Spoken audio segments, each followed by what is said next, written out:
Good morning, everyone. Happy Thanksgiving. Today, of course, is a national celebration shared by people of many faiths and others of no faith traditions at all.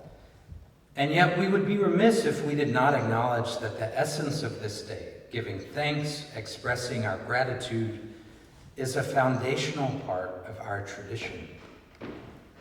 Back in that long ago world that existed prior to this pandemic, we would gather each week around our holy table to take part in the Eucharist, a word that literally means thanksgiving.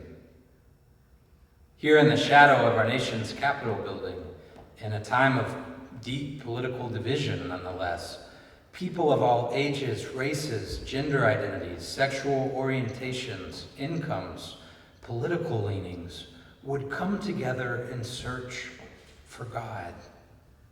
Each of us entirely unique, but united by our thirst for grace.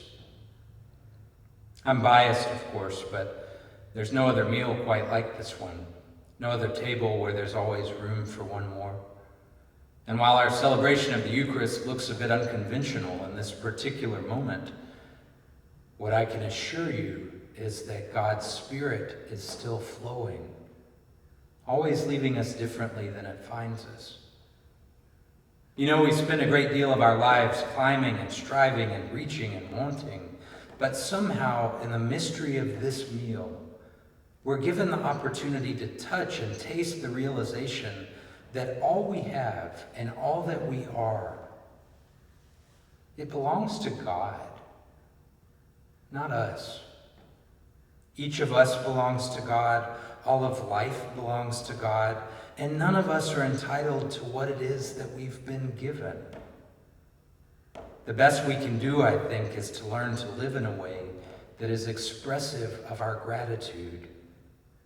We are people who believe in the transformative power of giving thanks. That is at our core. My family's Thanksgiving meal will look quite different this year. I'm willing to bet that yours might as well. I was talking the other day with my toddler son about what we should be sure to give thanks for.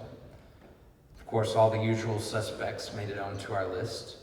He also mentioned being thankful for kites and the color purple. And yet, despite the immense joy that this conversation brought me, I know that many of our hearts are heavy today. This has been a hard and complicated year. I've been pondering the words of Brother David Steindl-Rast, a Benedictine monk, the founder of a network for grateful living. He says that while there are many things for which you cannot be grateful, like war or violence or sickness, in every moment, we can choose gratitude. He continues, the uniqueness of every given moment of every day, to open your eyes and know another day, we cannot take that for granted. Maya Angelou once echoed something similar. This is a wonderful day. I've never seen this one before. I can't pretend to know what the coming days and weeks and months will look like. 2020 has been a year unlike any other that I've experienced. Observing Thanksgiving is not going to magically change that.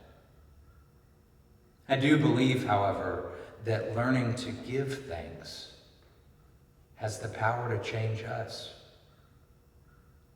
So for all that we are, for all that we have, for this particular moment, let us find a way to be grateful. And then let's also search for the courage to believe that whatever tomorrow brings, it too should not be taken for granted,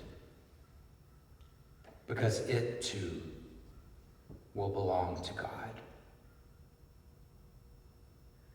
In the name of God, amen.